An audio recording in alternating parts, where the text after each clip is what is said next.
to another edition of Facing the Nation. I am Malika Ramsey. Thank you for joining us. Thank you for tuning in.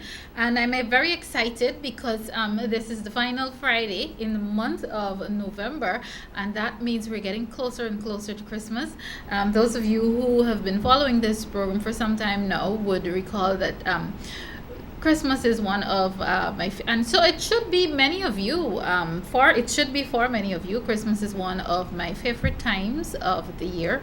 It is a time when we should remember all of the good things and do all of the good things. I'm not saying that is the only time of the year that you should do good things, but it really is a special time, and I think that Guyana really needs it. I mean, it's coming whether or not we need it, but Guyana needs it right now. There's so much hate and bitterness and vile and horrid behavior happening, whether it be in the world of crime, whether it be in the world of social media, whether it be in our schools, whether it be in our homes. I think at this point in time, Guyana needs, some peace. We need to focus on something else. We need to focus on happy things for a change. There's so much going on. And in me reminding you that this is the final Friday in the month of November, I should also take this opportunity to let you know, some may have already knew this, but next Friday is a holiday.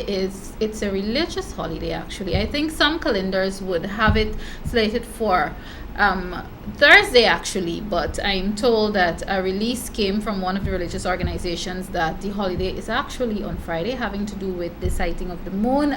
Forgive some of my ignorance on this, but of course, as you know, in Guyana here, I like to call it a cook up in a boiling pot of various religious beliefs and various cultures and so on. And as you know, Facing the Nation, we don't have a program on religious holidays.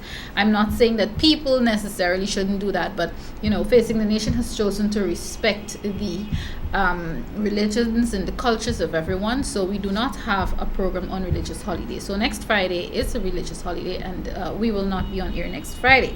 However, we will come back on the 8th of December, and then we'll come back on the 15th of December, and on the 15th of December will be our final Facing the Nation program for the year 2017, because Facing the Nation needs to take a break and recuperate. So after the 15th of December, that's Friday the 15th of December, we will be back on I think it's on the 19th, the Friday the 19th of January 2018. But I'll give you those dates as we go closer to that time. But Facing the Nation will be off for a month or so, just to recuperate and come back fresh with you in 2018.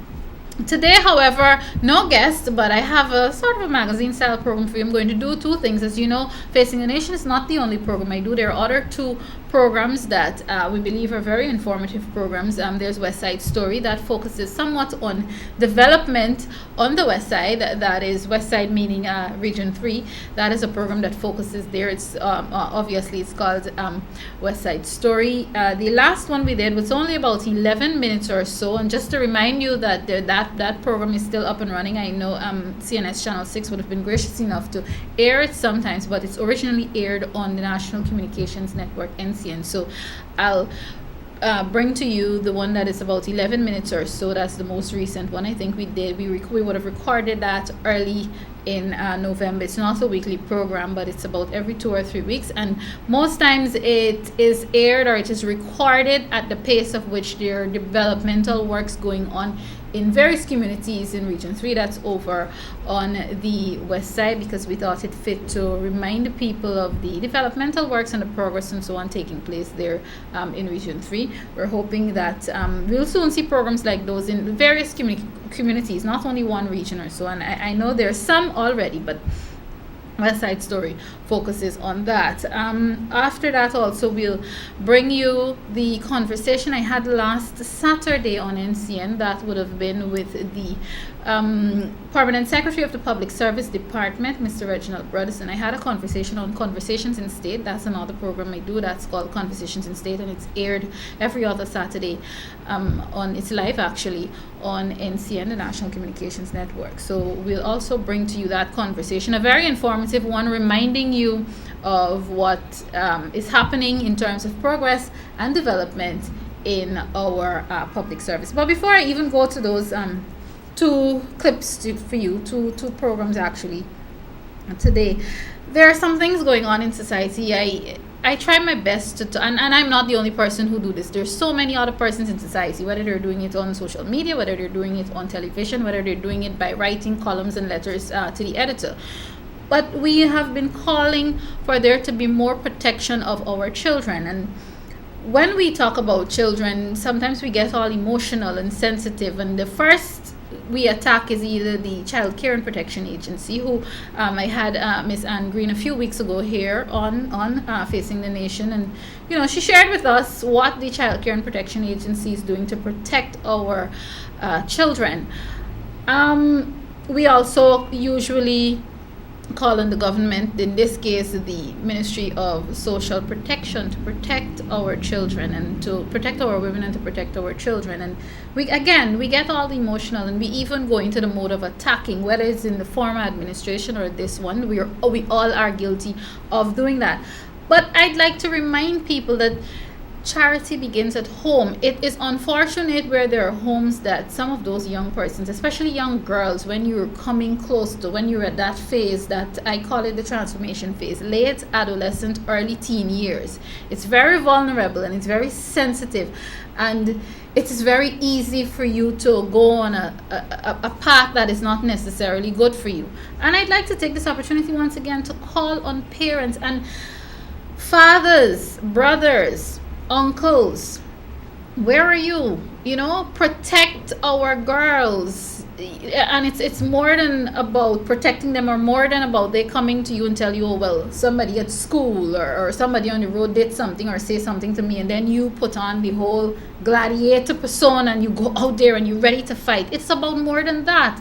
It is about a preventative measure. And you have to start, I am no psychologist, but these things are reality and these things are common sense. You have to start from when our girls are at very tender ages. You let them know what they're worth, what their value. And I am saying all of this at a time when a teacher at one of our secondary schools is being accused. This is alleged that, he sexually assaulted or harassed, or in a sense people are now calling him, he's being dubbed the predator. Now I am saying it's not about victim blaming. You indeed cannot blame the victims, but I am taking it, I want to focus on it even before it gets to that stage. If you ensure that there are certain basics and there are certain foundations set in your home where your girl child can understand, well, this is okay, this is what I am worth, I should not allow this to happen. People like that teacher who is currently being accused, I'm still saying accused and alleged because I have no evidence of whatever, even though they're saying that victims have come forward, and this is not about defending him. But I am saying that if you ensure that the basics and the foundation, it starts in the home, your girls will develop a sense of strength, and it will be very easy for them to tell any predator, any sort of predator, whether it's in schools, in church, because let's not kid ourselves, they exist in churches also. Not because it's a church and it's a holy place, whether it be mosques, temples, or whatever religious body, whatever you belong to. They're everywhere. So let's not kid ourselves thinking that, they're just in what some may want to call places of the world. But they're everywhere. Regardless of where they are, if you ensure that your girl child or your girl children have that foundation, they can easily say, no, this is wrong. And not only say no, this is wrong, but expose a potential predator and avoid so many other young women hurt and anguish in future. We'll talk some more about this as we go on in today's program, but I know some of you want to know what is going on with the other things that I would have talked about that we're having on today's program. So for now, I'm going to let you take a look at what is happening on the West Side. And again, this particular program it's only about 11 minutes, and that's why I chose to show it here on Facing the Nation. Stay with us.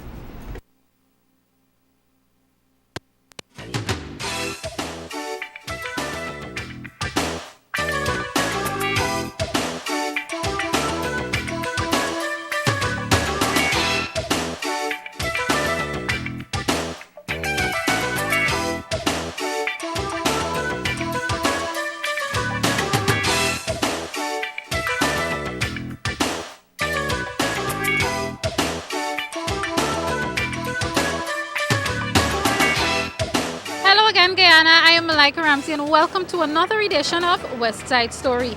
We're here at the Regional Democratic Council's Administrative Office in Region 3. And of course, for those of you who've been watching West Side Story for a very long time, you would know that this is located at Freedom Hoop. Today we chose to begin our program right here because there would have been recently a new addition to this office. There's a new wing. Of course, you can see that it's very pleasing to the eyes behind me. One of the reasons they chose to extend this building is to make staffers much more comfortable, and of course they will be much better accommodated. Unfortunately, we're not necessarily going to go into the building, but I will explain to you while I'm speaking with the engineer why that is not possible today. But again, this is all in the name of highlighting the improvements that the government of Guyana continues to contribute to ensure that our people get that good life. Again, this is West Side Story. Stay tuned.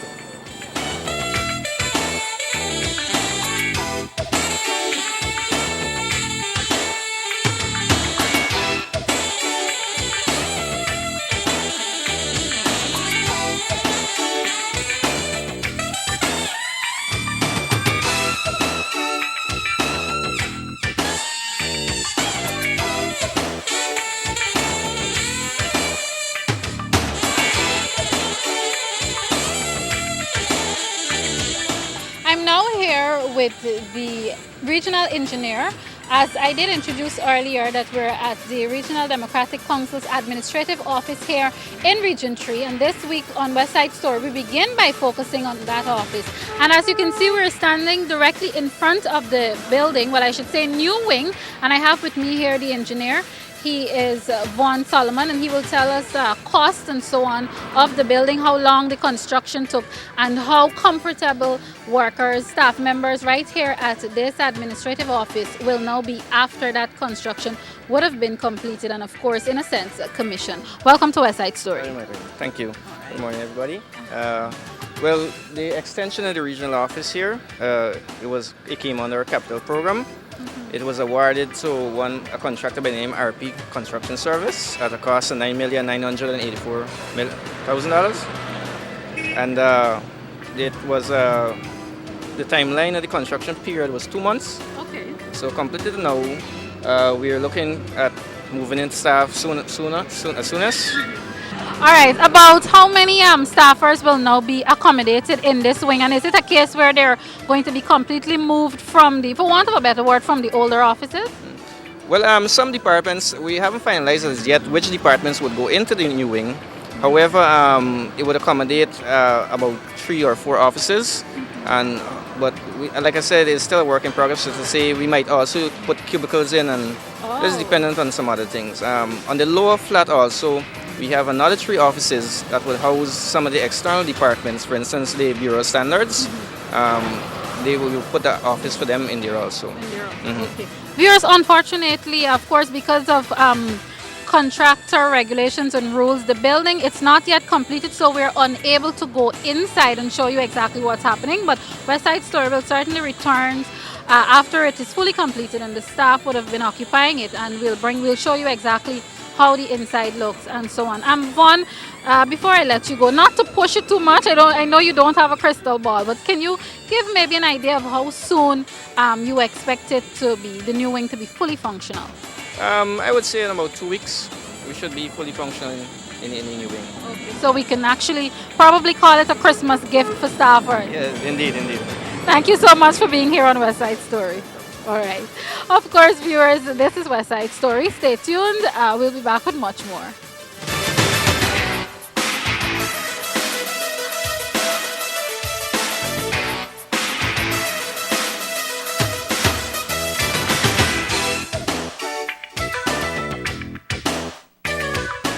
Thanks for staying with us right here on West Side Story. Now it's my pleasure to be in the Kendron Village. Of course, as you know, this is not the first time we're coming into this community here on West Side Story. The very important thing about today's visit is that we're going to be focusing on a new road. I don't have all of the information, but luckily I'm thankful that I have someone who's going to be on West Side Story today who has all the information. And of course, he's NDC Councillor, Mr. Colbert Leander. Welcome to West Side Story, sir. Thank you. All Right. Great to have you. We're going to talk about the development in the community. And viewers, as we talk, you can see our cameraman will highlight it's basically a new road. Mr. Leander, just tell us about this road. Even before the road, how long would the residents of the community would have been suffering because of a not so good access road? Well, we have been suffering for the past 23, 24 years Okay. to have a road, a proper road here.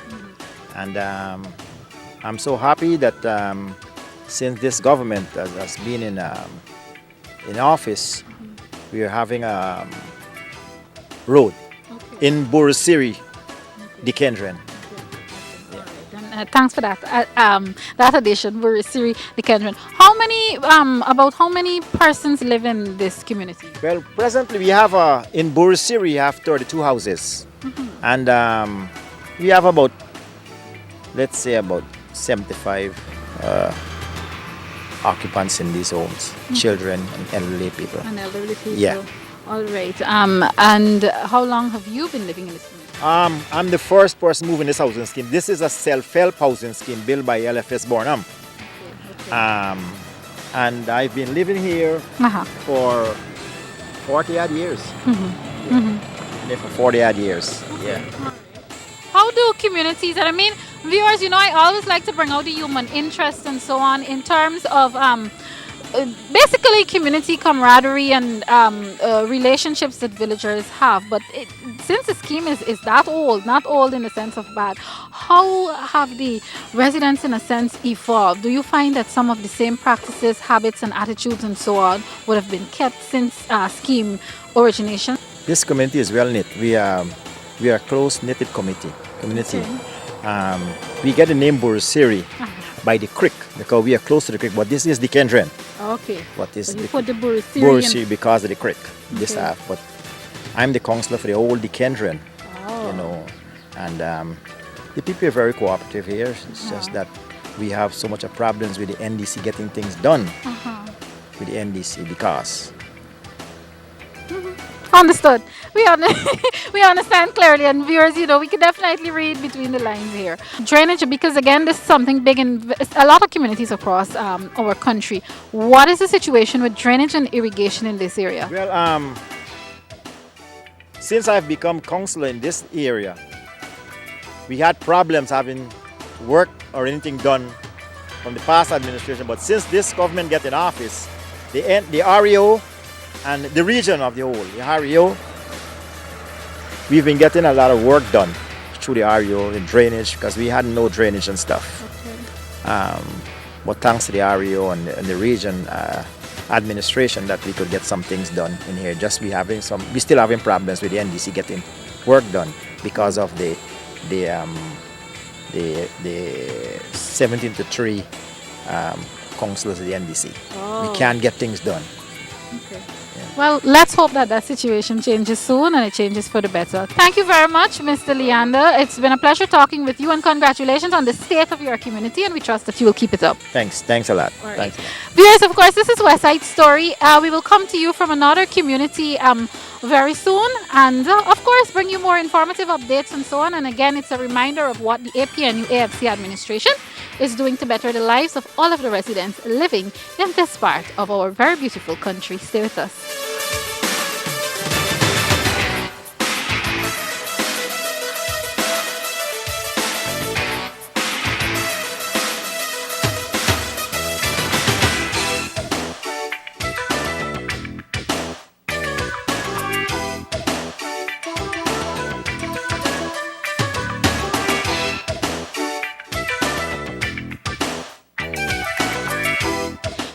Unfortunately, it's that time again when we have to wrap up this edition, another edition actually, of West Side Story. But before we do that this week, as we moved from one focus on infrastructure to another, we're here at iFlot Ocean View, whereby the main access road, of course, that's where people get in and out of this community very easily. It was recently rehabilitated. And again, this shows that the APNU AFC administration is indeed working to provide that good life for all Guyanese. But of course, this West Side Story is designed to show you what they're doing right here on the West Side. So this road was recently rehabilitated. Again, people now have easier access in and out after being in a dilapidated state for some time now. So it is a good place to wrap up this week's edition of West Side Story. Thank you very much as usual to all those who contributed to this week's program, and I look forward to seeing you again on another edition of West Side Story. I am Malika Ramsey. Do take care.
Thanks for staying with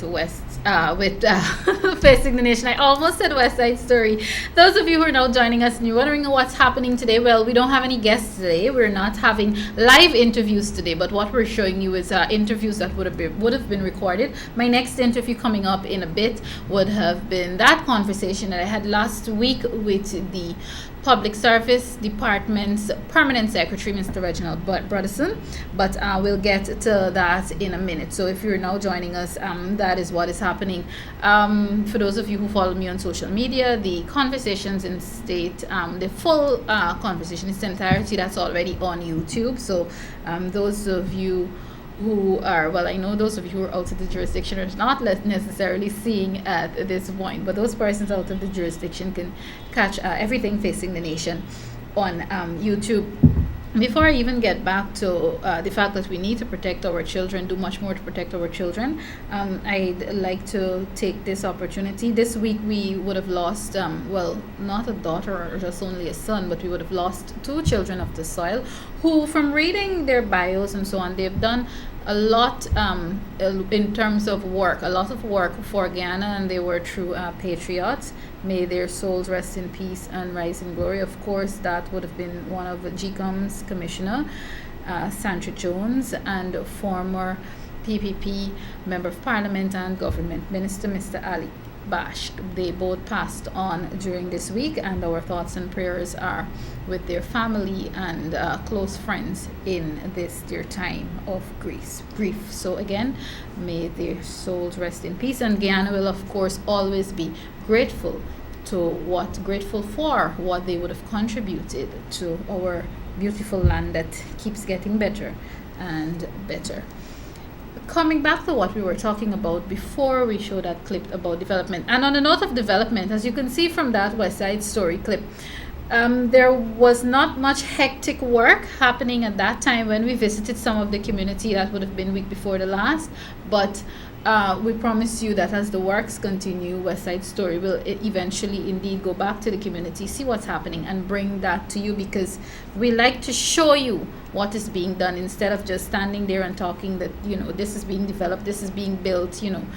I remember one of the things that we also aired here on Facing the Nation would have been what is happening at the new hospital there on the west side, and that is still to be officially commissioned, and when that happens we'll also bring that footage to you right here on Facing the Nation. Back to the fact that we need to protect our girls. One of the other most disappointing thing is that people have turned it into a circus. I'm calling it a circus on social media. You have people commenting and saying that they're championing the cause of these girls who were sexually harassed by the teacher who is being accused. You have people saying that they're championing their cause, and then you have some people commenting, and the comments are becoming about the person who first exposed it and the people who are either up against him or who he is up against. And I am saying it is becoming a circus, because now you have to wonder, whose interests do you have at heart? And the other concern is, if it turns out that indeed this teacher did sexually harass or assaulted these young girls, why are we trying this in public on social media? Shouldn't we allow the court system to work? Because again, I am not an attorney, but from listening sometimes to attorneys and so on, things can be said in the public domain that can prejudice the case. And at the end of the day, who will lose? The victims will lose. So I think people need to be we all get emotional. I did say this earlier. We all get emotional, and sometimes we jump to conclusions, and it's very easy to use your phones or go on in front of a screen on the keyboard and you type and you get, but think before you do that, especially in a case where it is so sensitive and these young ladies are vulnerable. What people are not taking into consideration it is alleged that this teacher has been doing this probably for far back as 10 years or even more, when his teaching career probably started. Again, if this is so, have you considered that persons who may have been victims back then, their lives have now probably changed? Some of them are probably married with children, and people are carrying on the name calling and the slandering. I even saw several online media houses would have taken a photo from one of the accuser's page with two young ladies in it. Fine, the faces were blocked with these emoticons. The faces were blocked. But at the end of the day, these two young ladies that you have in that photo can be identified. Have you considered that you're also doing them mental damage?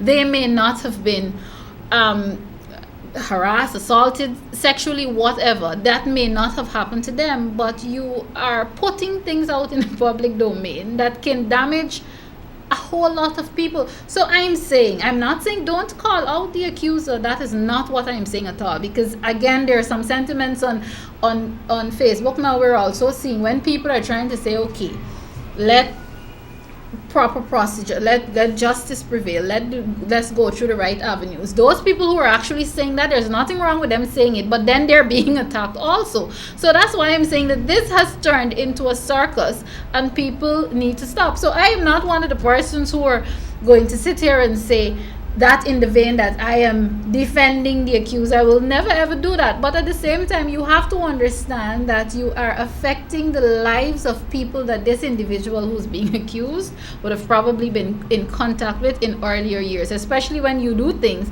like post an old photo up. Yes, again, the emoticons are fine where you block the faces of the persons in the photo, but you are a news house or you are news houses and you're using this is a headline story, and you're using this photo as the prominent photo. That is just wrong. Again, you are damaging, you are doing more damage, more good, more bad than good, unfortunately. And I think people just need to take a step back and see where all of this goes, and remember that this is not this issue. These young girls who are allegedly sexually assaulted and harassed, it's not about you. It is not about your relevance. So people need to take a step back and let the law takes its course. Yes, it is already highlighted. I'm not saying sweep these cases like these under the carpet. I'm not saying that at all. Report it to the relevant authorities, and you do your follow-ups and ensure that they are not lost in the wilderness, because the more you try an accuser in the court of public opinion, the better chance that accuser has of going free, because one of the things that you're doing is scaring the victims into silence. So that is all I'm going to say on that matter. But just a reminder, parents, older siblings, especially the older brothers, uncles, fathers, the males, I'm calling on the males, do what you can do to protect our young girls. And when I say protect, meaning preparing them for this world of what we have running around, monsters. I said this early in the week on Facebook. Yes, people always say let's go back to the days when it took a village to raise a child, but I frankly believe that the village has changed. The monsters are in the village. So people need to don't depend on your neighbor. I mean that sounds selfish, but this is the reality. Don't depend on your neighbor. Don't depend on the EDT. Don't depend on other people to raise your children. Find a time, sort yourselves out, and